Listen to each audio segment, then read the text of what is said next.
नमस्कार दोस्तों, स्वागत है आपका स्टडी फॉर सिविल सर्विसेज में। वीडियो को पूरा देखिए। कोई भी आपका फीडबैक है, कोई सजेशन है, तुरंत वीडियो में कमेंट करके जरूर बताइए। अच्छा लगे तो वीडियो लाइक जरूर कर लीजिए और ऐसे वीडियो लगातार फ्री में पाने के लिए चैनल को तुरंत सब्सक्राइब कर लीजिए और बेल आइकन को जरूर टैप कर लीजिए ताकि आगे भी सारे वीडियो आपको मिलते रहे। यूट्यूब में फॉलो करते हैं तो प्लीज ये वाला फ्री टेलीग्राम चैनल जरूर ज्वाइन कर लीजिएगा। सारे नोटिफिकेशन, सारे अपडेट यहीं पे आते हैं, ध्यान रखिएगा। स्टडी फॉर सिविल सर्विसेज का कोई भी पेड ग्रुप अगर आपको ज्वाइन करना है तो सिर्फ 85648050096975238055 यही नंबर है हमारे, सिर्फ जहां पे कॉल या व्हाट्सएप कर सकते हैं। इंस्टाग्राम पे हमारा पेज जरूर फॉलो कर लीजिएगा, स्टडी फॉर सिविल .सर्विसेज है। ट्विटर पे हमको जरूर फॉलो कर लीजिएगा, @study for civils है। नमस्कार दोस्तों, आप सभी का स्वागत है स्टडी फॉर एग्जाम्स में। दोस्तों, यह इलाहाबाद हाई कोर्ट ARO का ऑफिशियल पेपर है जो 2021 में आयोजित किया गया था। उसको हम लोग देख रहे हैं। उसी श्रृंखला को आगे बढ़ाते हुए कुछ प्रश्न हम आज भी देखेंगे। कौन सा ग्रह उच्चतम घनत्व रखता है? पृथ्वी, बृहस्पति, बुध या शुक्र? तो सबसे अधिक जो घनत्व है वह अपनी पृथ्वी का है और इसका जो घनत्व है वो 5.5 ग्राम प्रति घन सेंटीमीटर है। और सबसे कम आपका शनि का है। तो इसका जो ऑप्शन ए है वो आपका सही है। रिफ्ट घाटी का स्वरूप होता है दो प्रतिकणों के मध्य, दो विभंगों के मध्य, ज्वालामुखी उद्गार के कारण अभिनतिक क्षरित श्रेणी। तो इसका जो सही आंसर है वो option B, between two fault जो आपका रिफ्ट घाटी का स्वरूप होता है। इसका जो ऑप्शन बी है वो आपका सही है। पृथ्वी की सतह पर पिघली हुई चट्टान को क्या कहा जाता है? बेसाल्ट, बैथोलिक, लावा या मैग्मा? तो इसका जो सही आंसर है वो ऑप्शन सी, लावा कहा जाता है पृथ्वी की सतह पर पिघली हुई चट्टान को। इसका जो सी ऑप्शन है वो आपका सही है। भारत कौन सा अधिकतम राज्यों के साथ सीमा स्पर्श करता है? आंध्र प्रदेश, कर्नाटक, मध्य प्रदेश या उत्तर प्रदेश? जैसा कि हम लोग जानते हैं कि उत्तर प्रदेश जो है टोटल 8 राज्यों से और एक केंद्रशासित प्रदेश से सीमा साझा करता है, जो सभी राज्यों की तुलना में जो है सर्वाधिक है। तो इसका जो ऑप्शन डी है वो आपका सही है। निम्नलिखित में से विश्व की सबसे बड़ी नहर कौन सी है? इंदिरा गांधी नहर, पनामा नहर, सरहिंद नहर या स्वेज नहर?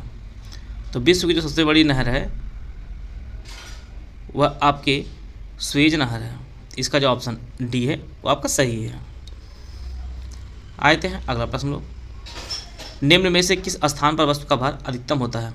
भूमध्य रेखा पर, ध्रुवों पर, कर्क रेखा पर या मकर रेखा पर?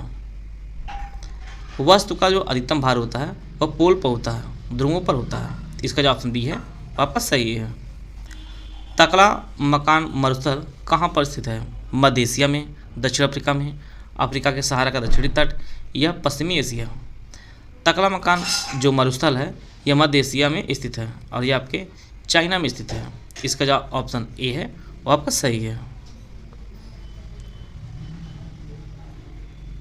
ऊष्मी विषुववृत्ति कहाँ स्थित है? भूमध्य रेखा पर, कर्क रेखा पर, उत्तरी भौगोलिक विषुववृत्ति पर या दक्षिण भौगोलिक विषुववृत्तीय पर? तो यह आपके स्थित है भूमध्य रेखा पर। उसमें विषुववृत्तीय रेखा जो है यह आपके भूमध्य रेखा पर स्थित है। इसका जो ऑप्शन ए है वो आपका सही है। यहाँ पर चार धाराएं दी गई हैं। इनमें आपको पहचाना कौन जो है गर्म धारा है? केनारी, गल्फ स्ट्रीम, कुर्ली या लेब्राडोर? इसमें जो आपके जो गर्म धारा है वह आपकी गल्फ स्ट्रीम है। गल्फ स्ट्रीम जो है ये गर्म धारा है। बाकी जितने भी आपके केनारी है, कुर्ली है, लेब्राडोर, ये आपकी ठंडी जलधारा है। तो इसका जो ऑप्शन बी है वो आपका सही है। विश्व की सबसे गहरी खाड़ी कौन सी है? कैम्बिक खाड़ी, मैक्सिको खाड़ी, पर्सियन खाड़ी या हरमुज रिजु? तो इसका जो सही आंसर है option B, the gulf of Mexico जो है यह largest gulf of in world है। आपकी विश्व की जो सबसे गहरी जो खाड़ी है वो आपकी मैक्सिको खाड़ी है। इसका जो ऑप्शन बी है वो आपका सही है। बैथोलिक भू आकृति की किससे होती है? उत्पत्ति जो किससे होती है? नदी संबंधी क्रिया से, हिमनद से, भू जल से या ज्वालामुखी क्रिया से? बैथोलिक भू आकृति की जो उत्पत्ति होती है वह ज्वालामुखी गतिविधियों से होती है। इसका जो ऑप्शन डी है वो आपका सही है। बैथोलिक की जो आकृति की उत्पत्ति होती है वह आपकी ज्वालामुखी गतिविधियों से होती है। इसका जो ऑप्शन डी है वो आपका सही है। समुद्री जल के 1 लीटर में कितना औषधीय क्षारीय तत्व की मात्रा होती है? 32 ग्राम, 35 ग्राम, 37 ग्राम या 39 ग्राम? तो जो औसत क्षारीय तत्व की मात्रा होती है समुद्री जल में वह 35 ग्राम होती है। इसका जो ऑप्शन बी है वो आपका सही है। आते हैं अगला प्रश्न लोग। जनसंख्या कितनी होने पर एक शहर को महानगर के रूप में जो है अभिहित किया जाता है? 10 मिलियन, 15 मिलियन, 20 मिलियन या 5 मिलियन? किसी भी शहर को महानगर तब घोषित किया जाता है जहां वहां की जनसंख्या लगभग 10 मिलियन हो जाए। इसका जो ऑप्शन बी है वो आपको सही है। 10 मिलियन होने पर किसी शहर को महानगर का दर्जा दिया जाता है। कौन सी सड़क और राजमार्ग परियोजना भारत केंद्र सरकार द्वारा प्रायोजित एवं वित्त पोषित है? भारत गौरव परियोजना, भारत माता परियोजना, राष्ट्रीय गलियारे भारत के, राष्ट्रीय राजमार्ग विकास परियोजना? इसका उत्तर आप लोग कमेंट बॉक्स में दीजिएगा। इस प्रश्न का उत्तर आप लोग कमेंट बॉक्स में दीजिएगा। आते हैं अगला प्रश्न लोग। भील जनजाति कहाँ संबंधित है? बिहार, छत्तीसगढ़, झारखंड या राजस्थान? भील जनजाति जो पाई जाती है विशेष तौर से राजस्थान में पाई जाती है। इसका जो ऑप्शन डी है वो आपका सही है। निम्नलिखित में कौन भारत की पहली अंतर्राज्यीय गैस पाइपलाइन है? तो भारत की जो है पहली अंतर्राज्यीय गैस पाइपलाइन का जो नाम है वह हजीरा विजयपुर जगदीश इसका नाम है। इसका जो ऑप्शन ए है वो आपका सही है। हजीरा विजयपुर जगदीशपुर। वे दो महत्वपूर्ण स्थान कौन से जो पूर्व पश्चिम गलियारे से योजित हैं? तो इसका जो सही आंसर है वो ऑप्शन डी सिलचर और पोरबंदर जो है यह पूर्व पश्चिम गलियारे से योजित हैं। इसका जो ऑप्शन डी है वो आपका सही है। निम्न में से कौन सा तत्व प्रवास को प्रभावित नहीं करता है? शैक्षिक सुविधाएं, राष्ट्रीय आपदा, निम्नता रहने की परिस्थिति, बेरोजगारी? तो इसका जो सही आंसर है वो ऑप्शन डी जो है बेरोजगार जो है यह प्रवास को प्रभावित नहीं करता है। भारतीय वन्यजीव संरक्षण अधिनियम कब लागू हुआ था? 1969, 1970, 1971 या 1972? तो Indian wild life protection act जो इम्प्लीमेंट हुआ था वह 1972 में हुआ था। इसका जो ऑप्शन डी है वो आपका सही है। मृत्यु दर की गणना का सूत्र क्या है? यहाँ आप 4 ऑप्शन दिए, आप लोग पढ़ लीजिए। मृत्यु दर की गणना का जो सूत्र है वह मृत्यु की अनुमानित संख्या बटे मध्य वर्ष अनुमानित संख्या उस वर्ष के गुणे 1000 होती है। इसका जो ऑप्शन डी है वो आपका सही है। इनमें which of the following falls in the category of vulnerable species? यहाँ पर आप लोग देख रहे होंगे इनके जो ट्रांसलेशन का है वो काफ़ी ही पुअर है। तो मैक्सिमम चीज़ें आप लोग इंग्लिश में ही देखिए। एशियाई चीता, नीली भीड़, गुलाबी सिर पर बत्तख, जंगली सुअर। तो वल्नरेबल जो स्पीसीज वो आपका नीली भीड़ है। इसका जो ऑप्शन बी है वो आपका सही है। पंजाब में भूमि निम्नीकरण का जो मुख्य कारण है वह अधिक सिंचाई है। ओवर इरिगेशन जो है वह पंजाब में भूमि निम्नीकरण का प्रमुख कारण है। निम्न में कौन से प्रकार की आर्थिक गतिविधि संपूर्ण ग्रामीण अस्थायित्व को निर्धारित करती है? प्राथमिक, चतुर्थक, द्वितीय, तृतीय? तो इसका जो ऑप्शन ए है आपका प्राथमिक जो है। प्राथमिक जो आर्थिक गतिविधि संपूर्ण ग्रामीण अस्थायित्व को निर्धारित करती है।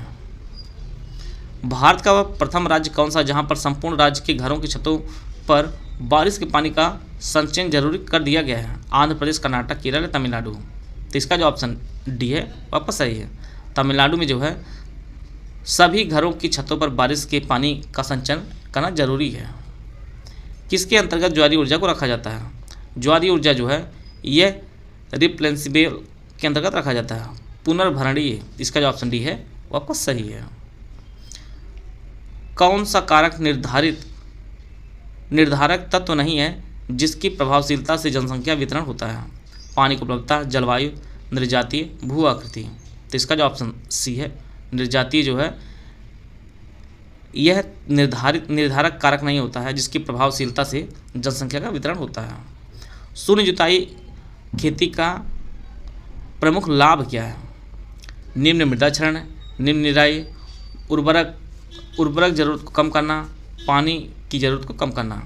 तो जो मेन लक्ष्य होता है वो पानी की ज़रूरत को कम करना होता है। इसका जो ऑप्शन डी है वापस सही है। निम्न में कौन सा एक उपोष्णकटिबंधीय फल है? सेब, नींबू, अंगूर या पपीता? तो इसका जो ऑप्शन बी है सिट्रस जो है यह एक उपोष्णकटिबंधीय फल होता है। आगे बढ़ने से पहले आपको बताना चाहता हूँ इलाहाबाद हाईकोर्ट RO APS का पेड ग्रुप हमारा स्टार्ट हो रहा है और यह जो स्टार्ट है पेड ग्रुप वो दोनों भाषाओं में हमारा पेड ग्रुप रहेगा, जिनमें जो पार्ट 1 है जिस टोटल 200 प्रश्न इसकी पूरी तैयारी कराई जाएगी और इसमें जो है 80 दिन का जो है हमारा मॉड्यूल वाइज स्टडी मटेरियल आपको दिया जाएगा। फुल पेड ग्रुप जो फीस है वो आपका 5100 फीस है। Full paid group without discussion जो फीस है वो आपकी 3600 और 5100 में आपको फुल डिस्कशन दिया जाएगा। ओनली स्टडी मटेरियल का ग्रुप है ये आपका 2600 का है। ओनली टेस्ट सीरीज का ग्रुप 1000 रुपये का। ओनली पेड क्विज का ग्रुप 1100 रुपये का। अगर इनमें से कोई भी ग्रुप हमारा ज्वाइन करना चाहते हैं तो ये हमारे 3 नंबर दिए गए हैं, इस पर कॉल व्हाट्सएप जो है करके जो है आप ग्रुप ज्वाइन कर सकते हैं और अपनी तैयारी को और बेहतर कर सकते हैं। ऑप्शन बी है सिट्रस जो है यह एक उपोष्णकटिबंधीय फल होता है। गेहूं में येलो रस्ट रोग किस कारण होता है? ऑप्शन आप लोग पढ़ लीजिए। गेहूं में जो येलो रस्ट रोग होता है वह पैक्सिनिया स्टिफोर्मिस के कारण होता है। इसका जो ऑप्शन डी है वो आपका सही है। डोलोमाइट पाउडर की प्रयुक्ति कुछ कृषि भूमि पर की जाती है। इसके प्रयोग का उद्देश्य क्या है? मृदा में नाइट्रोजन तत्व की वृद्धि, मृदा के pH में वृद्धि, मृदा में फास्फोरस तत्व की वृद्धि या मृदा के pH में कमी। तो डोलोमाइट पाउडर का जो उपयोग होता है उससे मृदा के pH मान में वृद्धि की जाती है। इसका जो ऑप्शन बी है वो आपका सही है। टमाटर में लाल रंग होने का जो कारण है वो आपका लाइकोपीन है। इसका जो ऑप्शन डी है वो आपका सही है। कौन सा राज्य जो भारत के कॉफ़ी का 70% अकेला स्वयं उत्पादित करता है? कर्नाटक, केरल, महाराष्ट्र, तमिलनाडु। तो ये 70% जो अकेला कॉफ़ी का जो उत्पादन करता है आपका कर्नाटक है। इसका जो ऑप्शन ए है वो आपका सही है। आते हैं अगला प्रश्न लोग। करेवास में कौन से खेती की फसल नहीं की जाती जो जलाशयों में बीज, चिकनी मिट्टी, बलुई, गोंद, कंकर पर होती है? बादाम, सिंघाड़ा, केसर, अखरोट। तो इसका जो सही आंसर है आपका लिंगनट। सिंघाड़ा जो है कि खेती फसल नहीं की जाती बल्कि जो है जलाशयों में बीज, चिकनी, बलुई, गोंद, कंकर पर जो है होती है। इसका जो ऑप्शन बी है आपका सही आंसर है सिंघाड़ा। बांस टपकाव सिंचाई पद्धति कहाँ प्रचलित है? कर्नाटक, मध्य प्रदेश, मेघालय, राजस्थान। तो इसका जो ऑप्शन सी है वापस सही है। मेघालय में जो है बांस टपकाव सिंचाई पद्धति प्रचलित है। ऑप्शन सी इसका सही है। भारत का कौन सा राज्य मिर्च का सबसे बड़ा उत्पादक है? आंध्र प्रदेश, छत्तीसगढ़, केरल, राजस्थान। तो इसका जो सही आंसर है वो ऑप्शन ए आंध्र प्रदेश जो है यह मिर्च का सबसे अधिक उत्पादक राज्य है। वह कौन सी फसल नहीं है जो वायु से नाइट्रोजन ग्रहण करके मृदा की उर्वरता को पुनः संग्रहण नहीं करती है? अरहर, मसूर, मटर या उड़द। तो इसका जो सही आंसर है वो ऑप्शन ए अरहर जो है। अरहर जो वायु से नाइट्रोजन ग्रहण करके मृदा की उर्वरता को पुनः संग्रहण नहीं करती है। इसका जो ऑप्शन ए है वो आपका सही है। भारत जो है मुख्य रूप से सोयाबीन तेल अर्जेंटीना और ब्राज़ील से मंगाता है। इसका जो ऑप्शन ए है वो आपका सही है। निम्न में कौन सा विकल्प हरित क्रांति का गुण नहीं है? संकर बीज, यंत्रीकृत कृषि, मोनोकल्चर, काटना और जलाना। तो इसका जो ऑप्शन सी है मोनोकल्चर, एक ही खेत में जो है एक ही प्रकार की पैदावार की जाए, यह जो हरित क्रांति का गुण नहीं था। श्री अरविंदो आश्रम कहाँ स्थित है? कर्नाटक, पौंडीचेरी, रामेश्वरम, तमिलनाडु। तो श्री अरविंदो आश्रम जो स्थित है ये आपके पौंडीचेरी में स्थित है। ये आपके पौंडीचेरी में स्थित है। बी ऑप्शन इसका सही है। आते हैं अगला प्रश्न लोग। 1820 से 32 के दौरान खासी विद्रोह से कौन जुड़े थे? मणिक और वीर, शंभू सिंह व धर्मू सिंह, सिद्धू और कान्हू, तीरथ सिंह व बरमणि सिंह। तो इसका जो सही आंसर है वो ऑप्शन डी तीरथ सिंह और बरमणि सिंह जो है ये खासी विद्रोह से जुड़े थे 1820-32 के मध्य। इसका जो ऑप्शन डी है वो आपका सही है। निम्नलिखित में किसने दिल्ली में स्वदेशी आंदोलन का नेतृत्व किया था? अबुल आसफ अली, ब्रह्म प्रकाश, सत्यवती देवी या सैयद हैदर रजा। तो स्वदेशी आंदोलन का नेतृत्व जो है दिल्ली में वह सैयद हैदर रजा ने किया था।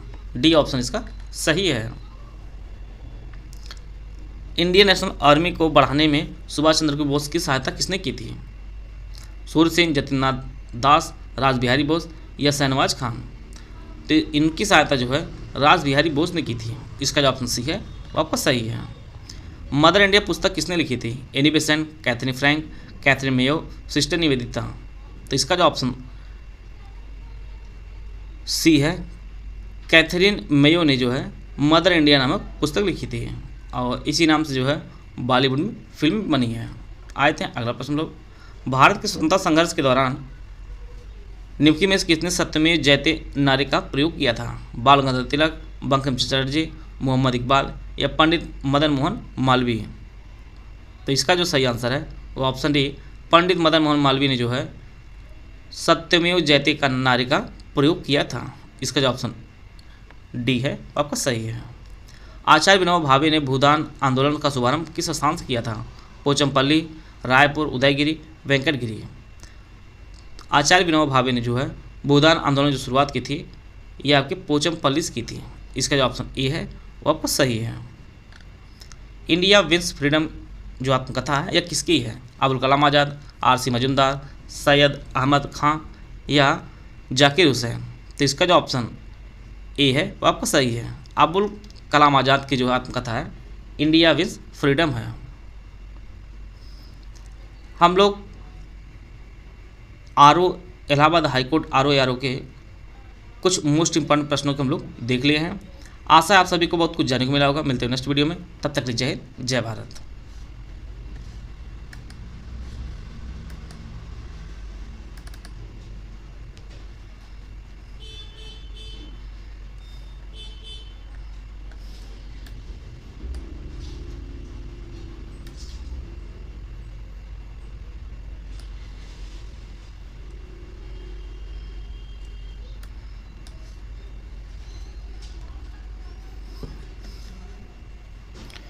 आगे बढ़ने से पहले आप बताना चाहता हूँ, इलाहाबाद हाईकोर्ट RO APS का पेड ग्रुप हमारा स्टार्ट हो रहा है और यह जो स्टार्ट है पेड ग्रुप वो दोनों भाषाओं में हमारा पेड ग्रुप रहेगा, जिनमें जो पार्ट 1 है जिस टोटल 200 प्रश्न इसकी पूरी तैयारी कराई जाएगी और इसमें जो है 80 दिन का जो है हमारा मॉड्यूल वाइज स्टडी मटेरियल आपको दिया जाएगा। फुल पेड ग्रुप जो फीस है वो आपका 5100 फीस है। Full paid group without discussion जो फीस है वो आपकी 3600 और 5100 में आपको फुल डिस्कशन दिया जाएगा। ओनली स्टडी मटेरियल का ग्रुप है ये आपका 2600 का है। ओनली टेस्ट सीरीज का ग्रुप 1000 रुपये का। ओनली पेड क्विज का ग्रुप 1100 रुपये का। अगर इनमें से कोई भी ग्रुप हमारा ज्वाइन करना चाहते हैं तो ये हमारे 3 नंबर दिए गए हैं, इस पर कॉल व्हाट्सएप जो है करके जो है आप ग्रुप ज्वाइन कर सकते हैं और अपनी तैयारी को और बेहतर कर सकते हैं।